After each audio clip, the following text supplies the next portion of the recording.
What's going on, everybody? I am your Emerald Isle Vacation Home Specialist, Dennis Richkovsky, with another video on the Outer Banks, Emerald Isle, and the Crystal Coast. As always, I appreciate you clicking on this video, and do me a favor and hit the thumbs up because it always helps with YouTube. Hit the subscribe button, it's free, and ring the bell for new content alerts. Today's video is all about a challenging real estate phenomenon called lack of inventory. As one of my clients recently said, there is nothing to buy. Add in mortgage rates trending downward, and is it any wonder that buyers are impatient and frustrated? If you feel this way, this video is for you. And you potential sellers, you should pay attention too. Because what is a seller's market today can quickly morph into a buyer's market in this challenging election year. Historically, the housing inventory along the Crystal Coast, the number of homes on the market, was rather healthy until two events impacted the local market. The first was Hurricane Florence, which ravaged the Crystal Coast in September 2018. The housing inventory fell from a high of over 13,000 to a low of under 5,000 in a matter of days. The second was COVID-19. And this buying spree, precipitated by the pandemic, reduced inventory to below 3,000 homes. The local real estate market is recovering, but inventory remains historically low, and the factors creating both low inventory and a surge in buyer interest are complicated. First, we must recognize that real estate is local.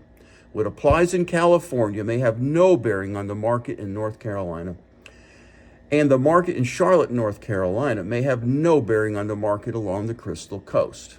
And that is why, if you want to purchase real estate in or around the North Carolina Outer Banks, you must hit that subscribe button. That being said, here are some reasons behind the historically low housing inventory here along the Crystal Coast specifically, and in North Carolina in general. First, all of North Carolina is viewed as an inbound state. Over 60% of the people who move to North Carolina annually stay here permanently. My wife and I are among them. We moved here in 1984 after living in Philadelphia and on Long Island.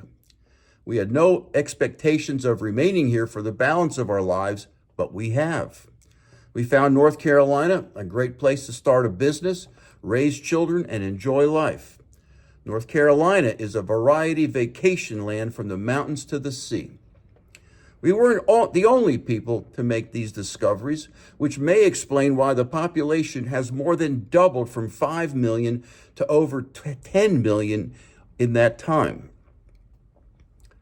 Second, thousands of homeowners in North Carolina have mortgage rates locked in at historically low rates.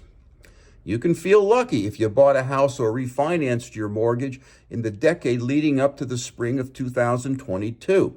Mortgage rates were often below 4% and reached an all-time low of 2.65% in January 2021. Then came inflation, and rates rose over 7%.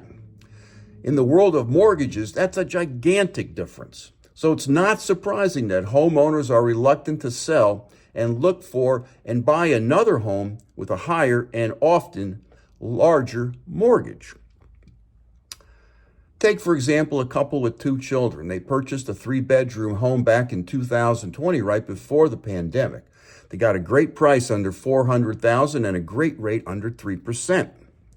3 years later, both husband and wife work from home and need additional space for their respective workspaces.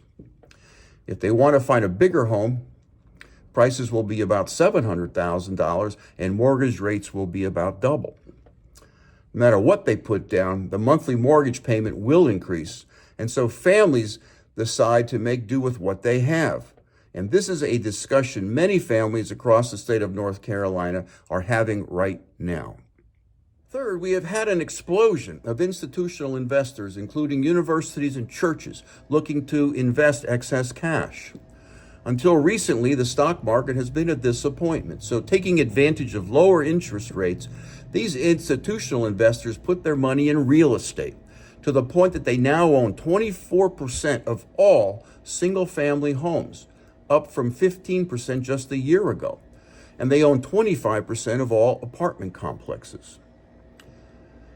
Fourth, fewer new homes are being built, partly because there is less developable land that is appropriately zoned and has access to all necessary utilities and publicly dedicated roads. That's a big issue here in Carteret County, where I live.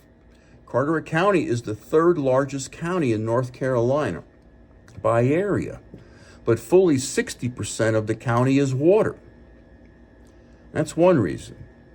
The COVID pandemic, ignored by Donald Trump, disrupted supply chains severely, and these supply chains are just now showing signs of recovery, and this has impacted virtually all construction projects.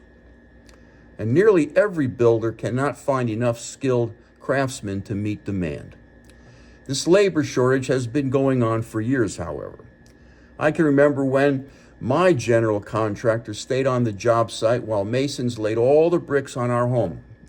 I asked why, and he said, "If I leave this job site for an hour, another contractor is going to come by and steal my masons." This was in the late 1990s. And if that wasn't enough to keep builders from putting hammer to nail, consider this. The builder has to buy the land. The builder has to pay for surveys, plats, roads, curbs, and gutter. The builder has to pay for supplies, pay the workers, and construct the house from the ground up. The builder is taking all the risk and will not see any return on investment until the first home is sold. And most builder developers don't really see any property until 80 to 90% of the lots and houses have been sold. A fifth reason, which I touched on briefly above, is remote working. During and after the pandemic, many people discovered that they could work anywhere as long as they had access to fast internet. Really? Do you mean I can live at the coast and still clock my 40 hours?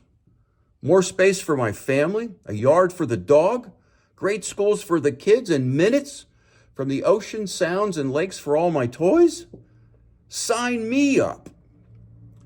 Many employees from the Research Triangle did just that, which is why so few homes are currently on the market along the Crystal Coast. A sixth reason is that older Americans have decided to age in place. This is a particularly popular decision among mature residents in North Carolina generally and along the Crystal Coast specifically. Older residents have decided the grass is not greener on the other side of the fence. Who needs Florida with its ungodly high heat and humidity 9 months out of the year? Or Del Webb and the Villages with all their HOAs, rules, and right-wing politics? And then there are longevity studies demonstrating that checking into one of these retirement communities takes 5 years off your lifespan. The 6 reasons I raise in this video do not have easy solutions. It's not so much to hang your hat on, but the real estate industry drives the American economy, and we have a major election in November of 2024. You, the people, have the power to elect representatives in Congress and the executive branches of our government who will do the right thing to make housing more affordable and available to all Americans. Homes and housing are problems on the order of the interstate highway system. These are problems that require government intervention to come up with a solution. Choose wisely. Thanks for making Emerald Isle Vacation Home Specialist your first watch of the day. And if you subscribe and drop an email address in the comment section below, I'll send you my ebook, Live Where You Vacation. All about the North Carolina Outer Banks, Bogue Banks, Emerald Isle, the Crystal Coast, and down east. Be safe and have fun. I'll see you next week. Thank you so very much for watching.